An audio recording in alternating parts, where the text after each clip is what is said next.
ಅಮೆಜಾನಲ್ಲಿ ಯಾವುದೋ ಪ್ರಾಡಕ್ಟ್ನ ನಾವು ಕ್ಯಾನ್ಸಲ್ ಮಾಡಿದ್ರೆ ಅದು ರೀಫಂಡ್ ಯಾವಾಗ ಅಂತ ತಿಳ್ಕೊಂಡು ಬನ್ನಿ. ಸೊ ಇವಾಗ ನೋಡ್ತಾ ಇದ್ದೀರಾ, ಸೊ ಮೇನ್ ಮನೆಗೆ ಹೋಗಿ ಅಲ್ಲಿ ಆರ್ಡ್ರನ್ನು ಚೆಕ್ ಮಾಡಿ ಅಲ್ಲಿ ನಿಮ್ಮ ಪ್ರಾಡಕ್ಟ್ ಯಾವ್ದು ಕ್ಯಾನ್ಸಲ್ ಆಗೋದು ಅದ್ರ ಮೇಲೆ ಸೆಲೆಕ್ಟ್ ಮಾಡಿ. ಈಗ ಕೆಳಗೆ ಕ್ಯಾನ್ಸಲ್ ಆಗಿದೆ ಚೆಕ್ ಮಾಡ್ಕೊಳ್ಳಿ. ಸೊ ಮೇನ್ ಮನೆ ಬಂದು ಅಕೌಂಟ್ನಂತ ಹೆಲ್ಪ್ ಅಂತ ಹೋಗಿ ಕಸ್ಟಮರ್ ಸರ್ವಿಸ್ ಅಂತ ಹೋದರೆ ಸೊ ಅಲ್ಲಿ ನಿಮಗೆ ತೋರಿಸುತ್ತೆ.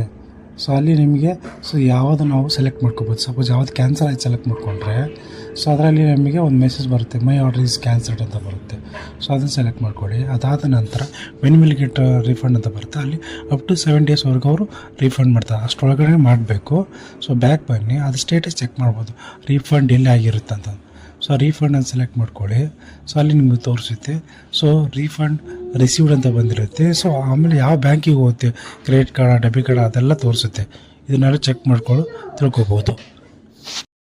ಅಮೆಜಾನ್ ರೀಫಂಡ್ ಮಾಡ್ಬೇಕಾದ್ರೆ ಡಿಫ್ರೆಂಟ್ ಕ್ಯಾಟಗರಿ ಇದೆ. ಅಮೆಜಾನ್ ಪೇ ಲೇಟರ್ ವಿತಿನ್ 4 ಅವರ್ಸಲ್ಲಿ ಆಗುತ್ತೆ, ಅಥವಾ ಕ್ರೆಡಿಟ್ ಕಾರ್ಡ್ ಡೆಬಿಟ್ ಕಾರ್ಡ್ ಆದರೆ ವಿತಿನ್ 5 ಡೇಸ್ ವರ್ಕಿಂಗ್ ಡೇಸಲ್ಲಿ ಆಗುತ್ತೆ. ಅದೇ ಥರ UPI ಲಿಂಕ್ಸ್ ಅದು ಅಪ್ ಟು 5 ಡೇಸ್ ವರ್ಕಿಂಗ್ ಡೇಸಲ್ಲಿ ಆಗುತ್ತೆ. ಇದೇ ಥರ ಟೆಕ್ ಇನ್ಫಾರ್ಮೇಷನ್ಗೆ ನೀಡ್ಸ್ ಟೆಕ್ ಫಾರ್ ಯುವರ್ ಚಾನಲ್ನ ಸಬ್ಸ್ಕ್ರೈಬ್ ಮಾಡ್ಕೊಳ್ಳಿ. Thank you.